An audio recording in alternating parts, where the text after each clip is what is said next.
한 주간 동안 잘 지내셨습니까? 건강한 모습으로 뵙게 돼서 반갑습니다. 5월은 가정의 달입니다. 5일 어린이날, 8일 어버이날, 15일 스승의 날, 18일 성년의 날, 21일 부부의 날이 이렇게 많은 가정 행사가 있는 달입니다. 가정의 달을 맞이하지만 코로나 사태로 인하여서 별로 그다지 기분은 나지 않는 것 같습니다. 코로나가 몰고 온 변화 중에 하나가 가정 중심의 사회로 전환시키는 것이라고 합니다. 코로나로 인해서 각 나라에서 가정 폭력이 증가했다고 합니다. 중국 후베이 성에서는 2배가 증가했고 프랑스에서는 32%, 영국에서는 20% 가정 폭력이 증가했습니다.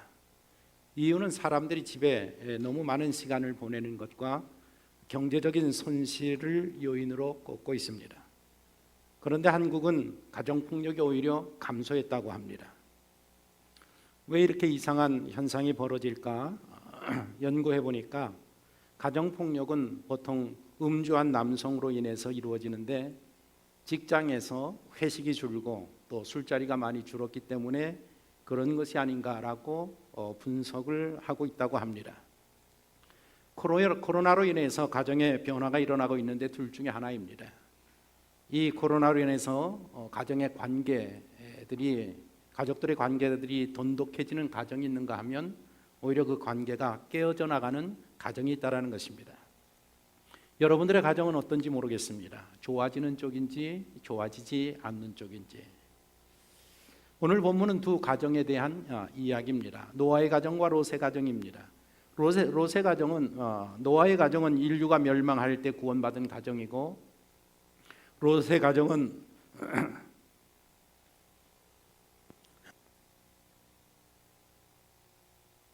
소돔과 고모라가 멸망할 때 구원받은 가정입니다. 예수님의 제자들이 세상의 종말이 임할 때에 어떤 징조가 있겠냐고 예수님에게 물었을 때에 이 두 가정을 예로 들면서 설명을 해주셨습니다. 이번 이 코로나 사태를 바라보는 많은 목회자들의 시각이 있습니다. 미국 남침례교회 목사님들, 미국은 침례교가 주로이고 한국은 장로교가 주로인데 남침례교 목사들은 굉장히 보수적인 목사님들입니다. 이 보수적인 침례교 목사님들의 90%가 지금 일어나고 있는 이 현상이 세상 종말에 일어날 현상이라고 그렇게 해석을 하고 그렇게 생각을 하고 있습니다. 예수님이 재림하시기 전에 일어날 것이라고 예언했던 그런 일들이 그런 현상들이 지금 벌어지고 있다라고 그들은 그렇게 생각을 하고 있습니다. 그리고 미국의 많은 목회자들이 이스라엘과 유대 민족에게 일어나는 일들과 연관하여서 그것들이 다 성경의 말씀대로 종말을 향해 다가가고 있는 것이다라고 해석을 하고 설명을 하고 있습니다. 이스라엘은 보지 않는 많은 변화들이 일어나고 있습니다. 성소에서 사용해왔던 언약궤라든지 모든 성막의 기구들을 순금으로 다 만들어 놓았고 또 성전을 짓기 위해서 설계도 다 지어 놓았고 지금 이제 성전을 짓기 위해서 팔레스타인과 조율하고 있는 그런 것들을 바라보면서 미국의 많은 목사님들 한 56%의 목사님들과 많은 신학자들이 우리가 살아있을 때에 아마 어쩌면 예수님을 만날 수 있는 세대일지도 모르겠다라고 그렇게 지금 이야기들을 하고 있는 그런 시대에 우리가 살고 있습니다. 제자들이 말세에 어떤 일이 있겠습니까? 라는 질문에 예수님이 대답을 하시면서 두 가정에 대한 이야기를 하는데 노아의 가정과 롯의 가정을 이야기하십니다. 먼저 노아의 가정에 대해서 이렇게 말씀하십니다. 26절 27절을 보십시오. 노아의 때 된 것과 같이 인자의 때에도 그러하리라. 노아가 방주에 들어가는 날까지 사람들이 먹고 마시고 장가들고 시집가더니 홍수가 나서 그들을 다 멸망시켰으며 노아의 가족이 살던 시대는 이랬다고 합니다. 사람들이 먹고 마시고 장가들고 시집갔더라. 노아 시대가 어떤 시대였었느냐? 대홍수가 나서 인류가 멸망한 시대입니다. 인류가 멸망할 당시에 사람들은 어떻게 살고 있었느냐? 먹고 마시고 시집가고 장가가면서 살고 있었다라는 것입니다. 예수님께서 지적하시는 이 일들은 보편적으로 일상적인 일들입니다. 이상하고 잘못된 일이 전혀 아닙니다. 대홍수로 인류가 멸망할 때에 세상의 모든 사람들은 일상적인 삶을 영위하고 있었다라는 것입니다. 지금 우리가 일상의 삶을 영위하고 있는 것과 같이 살았습니다. 하지만 예수님의 이 말씀을 깊이 생각해 볼 필요가 있습니다. 먹고 마시고 장가가고 시집가는 일상의 삶을 살다가 그들이 멸망을 당했다. 이렇게 말씀하시는 요점은 사람들이 그저 일상적인 삶만 살았다라는 것입니다. 그 이상의 일상적인 일 이상의 것은 아무것도 하지 아니하였다라는 것을 꼬집고 계십니다. 하나님께서는 노아 시대에 인류가 멸망할 것에 대해서 분명히 경고하셨습니다. 창세기 6장 3절로 7절을 보시면 이렇게 기록되어 있습니다.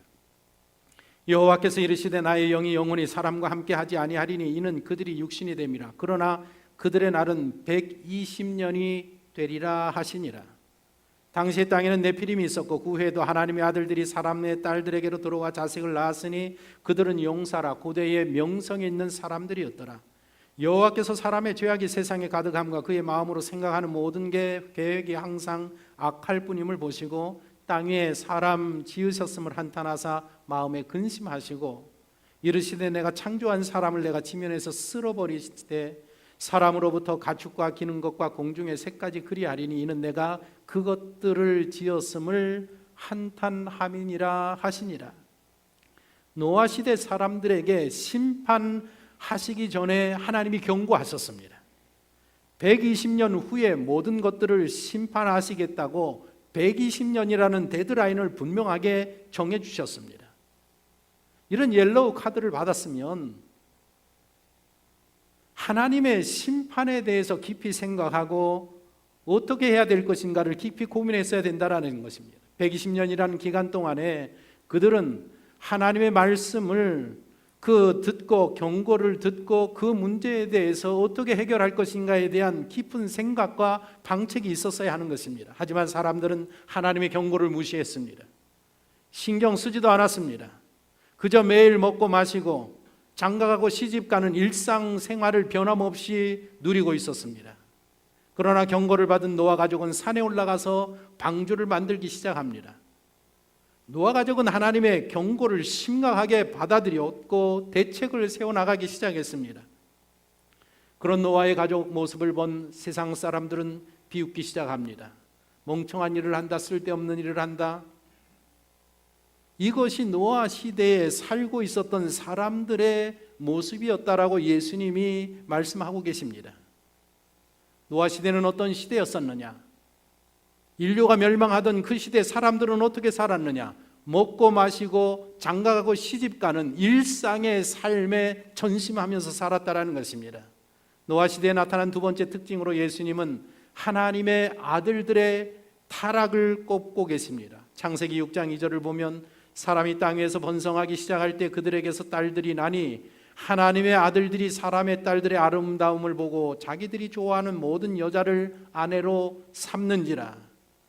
선악과를 따먹는 아담과 하와는 에덴 동산에서 쫓겨나고 그리고 930년을 살면서 많은 자녀를 낳았습니다. 그들이 낳은 자녀들 중에 대표적인 자녀들이 바로 가인과 아벨입니다. 가인과 아벨에 대한 이야기는 우리가 너무나도 잘 아는 이야기입니다.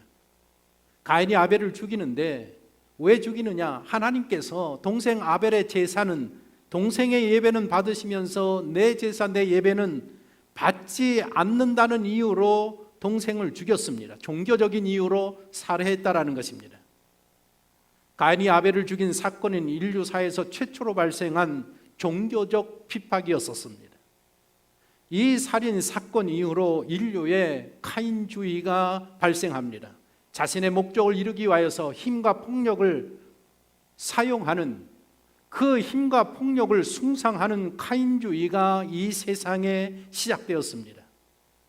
억울하게 아벨이 죽음을 당한 후에 하나님은 아벨을 대신해서 아담과 하와에게 셋을 허락하십니다. 그리고 셋이 성장하여서 혼인을 하고 자녀를 낳게 되었을 때 그때부터 이 세상 사람들이 여호와의 이름을 부르기 시작했다라고 성경은 말하고 있습니다. 창세기 4장 26절을 보십시오.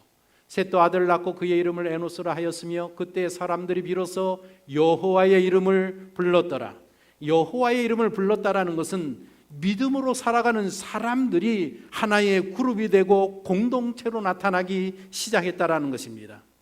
이 에노스 시대에 비로소 하나님을 예배하는 공동체가 형성이 되었습니다. 가인 시대에 카인주의가 발생을 했고 에노스 시대에 하나님을 예배하는 신앙의 공동체가 생깁니다. 물론 가인의 후예들 가운데에서도 하나님을 섬기고 예배하는 사람들이 있었을 것입니다. 또한 셋의 후예들 가운데에서도 하나님의 공동체 가운데에서도 카인주의를 숭상하며 그들을 따라가는 그런 사람들도 있었을 것입니다. 어쨌든 간에 그 시대에 세상 사람들은 두 부류로 나누었고, 그리고 세월이 흐르면서 가인주의를 숭상하는 사람과 하나님을 예배하는 사람들이 섞이기 시작했다라는 것입니다. 창세기가 강조하고 지적하는 부분이 바로 이것입니다. 창세기 4장 2절에 뭐라고 했어요? 하나님의 아들들이 사람의 딸들의 아름다움을 보고 자기들이 좋아하는 모든 여자를 아내로 삼는지라. 하나님의 아들들은 셋의 후손을 말합니다. 하나님을 예배하는 사람들을 의미합니다. 사람의 딸들은 가인의 후손, 가인주의를 따르며 살아가는 사람들을 뜻하는 그런 말입니다. 이 두 그룹이 혼인하기 시작합니다. 하나님을 예배하는 자들이 힘과 폭력을 수단으로 삼고 살아가는 사람과 혼인하여서 한 몸을 이루고 한 가정을 이루기 시작했습니다. 하나님도 섬겨가면서 세상의 방법을 추구하는 그런 가정들이 되어가기 시작했습니다. 혼인하는 목적이 어디에 있습니까? 하나님께서 이 세상에 혼인의 이 제도를 내신 이유가 무엇입니까? 남자와 여자가 만나서 혼인하여서 하나님께 영광을 돌리고 그들에게 주어진 사명을 잘 감당하기 위하여서 돕는 배필로 서로 도와가면서 하나님이 주신 사명을 감당하라고 혼인 제도를 두신 것입니다. 하지만 세월이 흐르면서 셋의 후손들이, 하나님의 아들들이 혼인의 목적을 상실했습니다. 하나님이 주신 그 사명에 관심을 잃었습니다. 그냥 혼인하는 목적이 사랑하는 여인을 만나고 사랑하는 남자를 만나서 그저 심미적인 만족을 느끼고 성적인 욕구를 충족시키고 자기의 행복을 추구하는 그런 삶으로 전락하고 말았다라는 것입니다. 남녀가 만나서 사랑에 빠지고 혼인하는 것은 하나님의 일, 주어진 사명을 감당하라고 내신 제도가 혼인 제도인 것입니다. 그런데 셋의 후예들, 하나님의 사람들이 그런 자신들의 정체성을 상실하고 사명감을 상실하여서 인류에서 혼인 제도가 타락하기 시작하였습니다. 그 목적을 상실하고 말았습니다. 그저 먹고 마시고 장가가고 시집가고 서로 힘써 살면서 자신들의 행복을 추구하는 것이 혼인의 목적이 되고 말았다라는 것입니다. 이 혼인의 목적을 알지 못한 채로 남자 여자가 만나서 한 가정을 이루기 때문에 결국에는 그 혼인이, 그 결혼이 인생의 감옥이 되고 맙니다. 노아 시대에 먹고 마시고 장가가고 시집가는 일상의 일들이, 이 일들이 하나님의 영광을 위한 일들이 되어야 되는데 사람들은 그렇게 살지 않았다라는 것입니다. 이 일상의 일들을 하면서 자기의 만족과 자기의 행복을 추구하는 그런 인생을 살면서 인류의 종말을 맞이하게 되었다라는 것입니다. 주님이 재림하여서 인류를 심판할 그날이 올 때에도 이 세상은 사람의 많은 사람들이 그렇게 살다가 마지막 종말을 맞이하게 될 것이라는 것이 예수님의 경고인 것입니다. 세 번째로 노아 시대의 세 번째 특징은 믿음이 사라진 시대였음을 예수님은 지적을 하고 있습니다. 창세기 6장 9절에 이것이 노아의 족본이라. 노아는 의인이요 당대의 완전한 자라. 그는 하나님과 동행하였으며. 완전한 자란 죄가 없는 사람이라는 그런 뜻이 아닙니다. 노아는 그 시대에 많은 사람들이 그렇게 살아갈 때에, 일상의 삶을 그렇게 살아갈 때에 하늘에서 하나님이 노아를 보시니까 이 노아만큼은 그래도 믿음을 가지고 살아가던 그런 사람이라는 것입니다.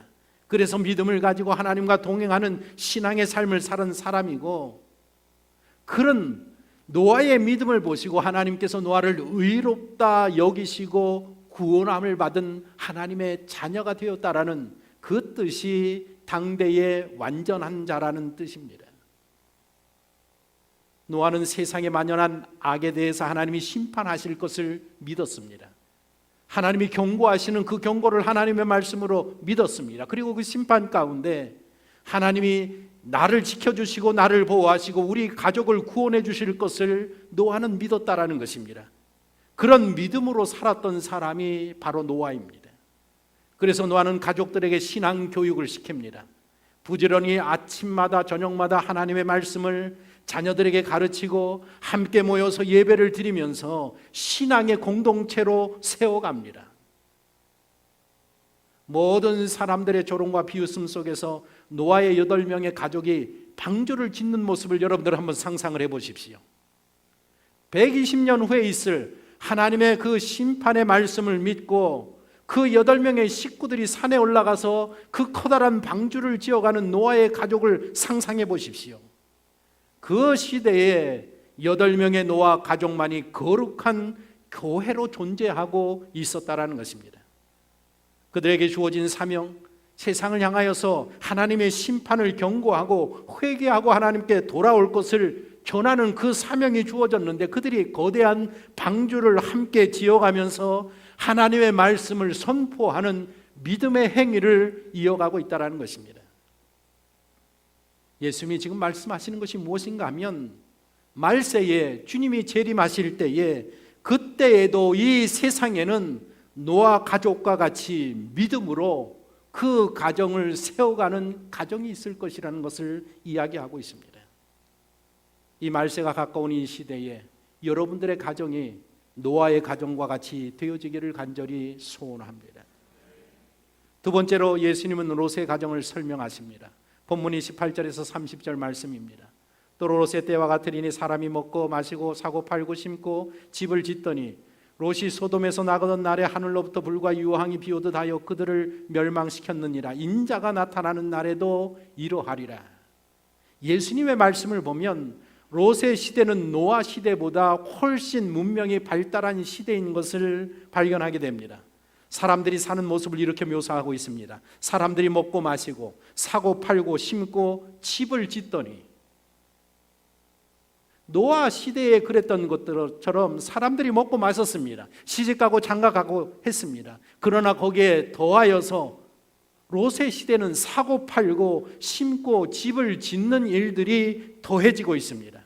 농사를 짓는 일, 교역하는 일, 부동산에 투자하는 이런 일들이 그 시대에 나타났단 말입니다. 농업과 사업과 서비스업이 발달한 그런 시대가 롯의 시대였었습니다.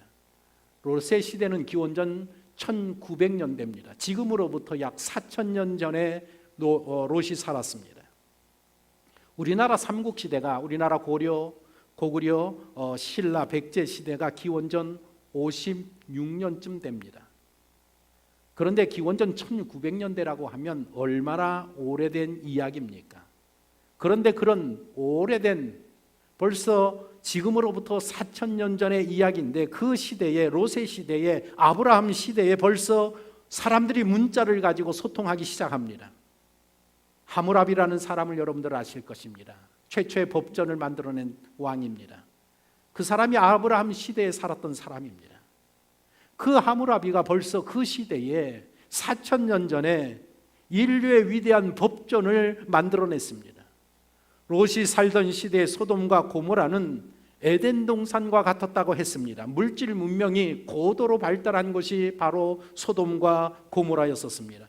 아브라함이 롯과 헤어질 때 장면을 창세기 13장 10절에 이렇게 기록하고 있습니다. 이에 롯이 눈을 들어 요단 지역을 바라본 적 소알까지 온 땅에 물이 넉넉하니 여호와께서 소돔과 고모를 멸하시기 전이었으므로 여호와의 동산 같고 애굽 땅과 같았더라. 아브라함과 헤어지기 위해서 삼촌 아브라함이, 우리는 이제 같이 살 수 없다. 너도 부유하고 나도 부유하고 우리 같이 살 만한 땅이 못 된다. 이제 네가 선택해라. 그래서 롯을 데리고 산에 올라가지 않습니까? 산에 오른 롯이 소돔과 고모라 쪽을 바라보니까, 요단 쪽을 바라보니까 마치 여호와의 동산 같았고 애굽 땅과 같았다라고 이야기합니다. 가나안에서 나와서 삼촌과 함께 애굽에 들어가서 애굽의 번화한 문명, 그 문명을 보았던 사람이 이 조카 롯이었었습니다. 산에 올라가서 소돔을 보고 고모라를 보니까 여호와의 동산 같고 문명이 번창한 애굽 땅과 같이 보였다라는 것입니다. 오늘날로 말하면 뉴욕 맨하탄 같이 보였다라는 것입니다. 물질 문명이 고도로 발달한, 경제적으로 부유하고 윤택한 곳이 그가 선택한 소돔성이었었습니다. 그러나 그런 생활의 풍족함이 성적인 죄를 만연하게 만듭니다. 물질의 풍족함을 누리던 소돔과 고모라가 성적인 향락에 빠져서 급기야는 변태적인 성적 취향을 갖게 하는 그런 사회로 전락되고 말았다라는 것입니다. 성경을 보면 청소년으로부터 노인에 이르기까지 완전히 그런 성적인 향락에 빠진 도시가 소돔과 고모라였었습니다. 오늘날 대한민국이 그렇습니다. 단 50년 만에 경제 부흥을 이룩하여서 세계 역사에 불가사의를 이룬 나라가 대한민국입니다. 모든 나라들이 대한민국을 부러워하고 대한민국에 와서 사는 게 꿈인 사람들이 너무나도 많습니다. 그런데 이 경제 대국을 이루고 난 후에 우리나라가 어떻게 되었습니까? 음란과 탐욕이 판을 치는 그런 나라가 되고 말았습니다.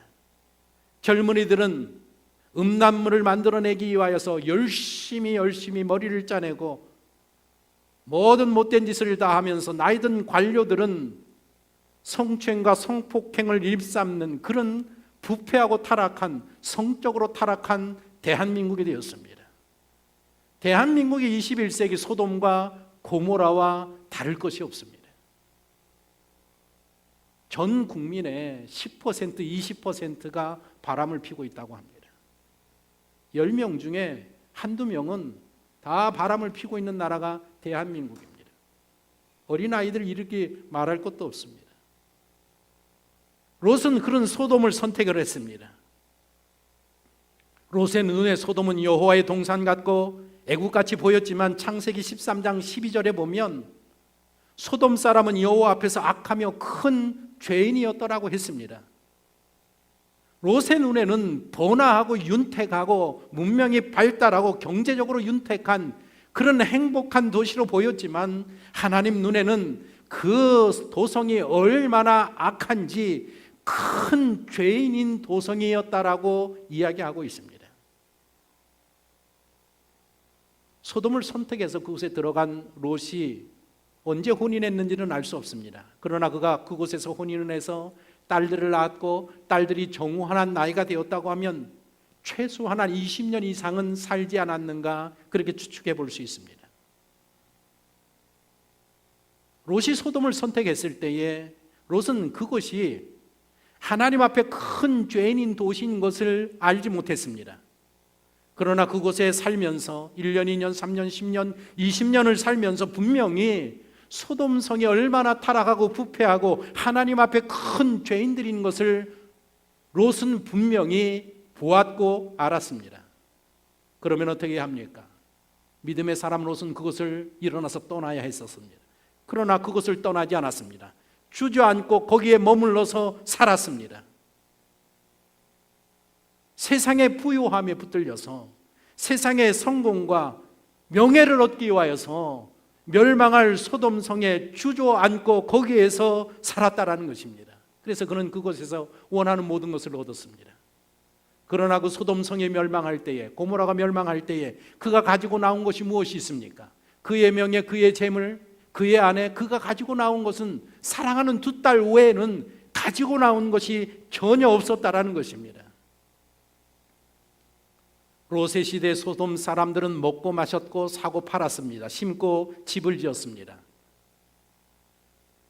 예수님께서 지적하는 것이 무엇인가 하면 소돔과 고모라가 멸망할 때에 그 도성에서 살고 있던 사람들은 일상의 삶을 열심히 살고 있었다라는 것입니다.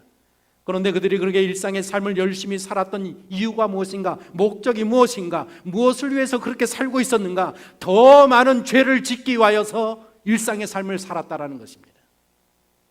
더 많은 죄를 짓기 위하여서 먹고 마셨습니다. 더 많은 죄를 짓기 위하여서 사고 팔았습니다. 더 많은 죄를 짓기 위하여서 농사를 지었고 부동산 투기에 몸을 담았습니다. 인간들을 보십시오. 사람들은 여유가 있으면 여유가 있는 대로, 여유가 없으면 여유가 없는 대로 죄를 짓는 게 사람입니다. 이것이 타락한 인간의 본성입니다. 예수님이 이 땅에 재림하셔서 종국의 이 세상을 심판하실 때에도 사람들은 롯의 시대처럼 그렇게 살고 있을 것이라는 것입니다. 왜 일상의 삶을 열심히 사느냐?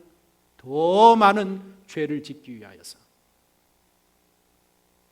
롯은 믿음의 사람 삼촌 아브라함을 따라다니면서 그와 동행하면서 믿음이 무엇인지, 신앙이 무엇인지, 하나님이 누구신지를 배운 사람이 믿음의 사람이었다라는 것입니다. 하나님께서 아브라함과 동행하시면서 함께 하시면서 그에게 큰 복을 내려주시는 것을 두 눈으로 보면서 하나님을 믿은 사람이 롯이었었습니다. 그렇다면 롯은 자기의 가정을 믿음의 가정으로 세워야 했습니다. 노아처럼 믿음 좋은 가장이 되어서 아내에게 딸들에게 하나님의 말씀을 가르치면서 여호와를 경외하는 법을 가르쳐야 했다라는 것입니다. 그러나 롯은 그 일에 실패하고 말았습니다.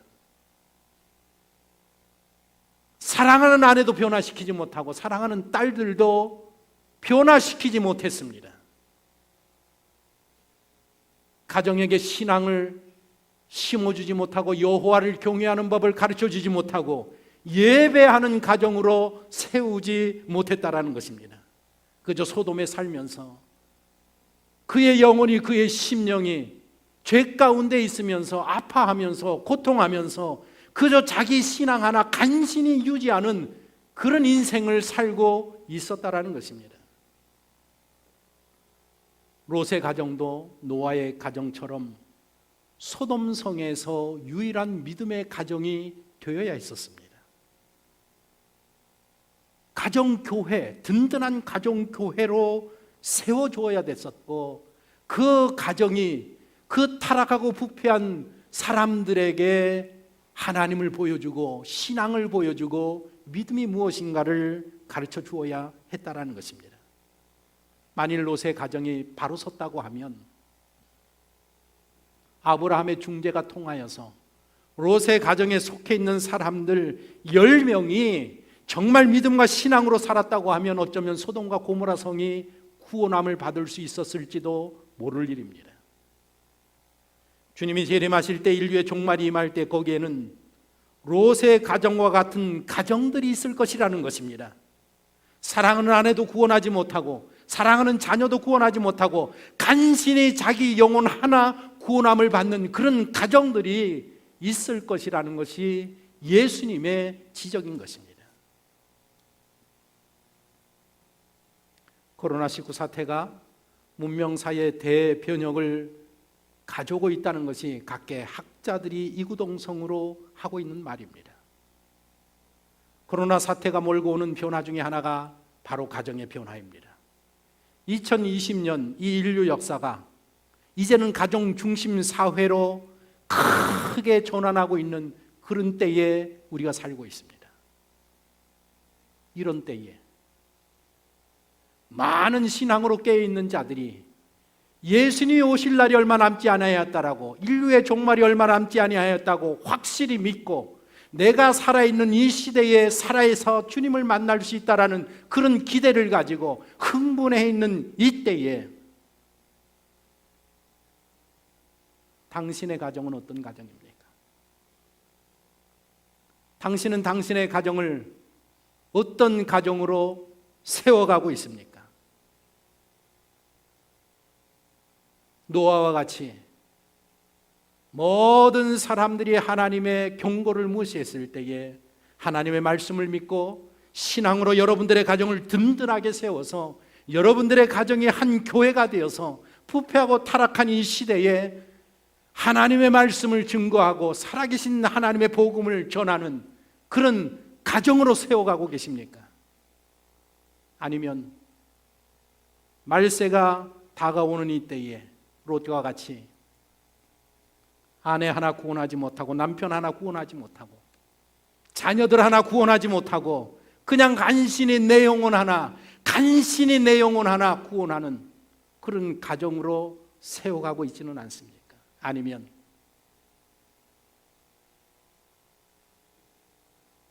신앙의 줄을 완전히 내려놓고 이 코로나 사태로 인하여서 신앙의 게으름에 빠져서 신앙의 모든 줄을 다 내려놓고 아무리 하나님이 말씀하셔도 경고가 들리지 아니하는 그런 멸망할 가정으로 살아가고 있지는 아니한지.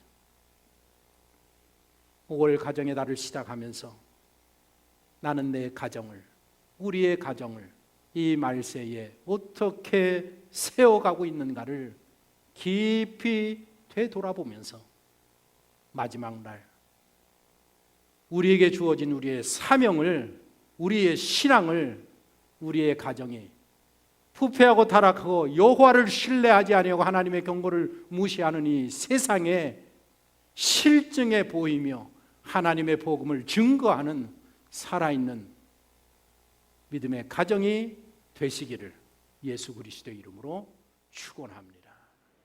기도하겠습니다.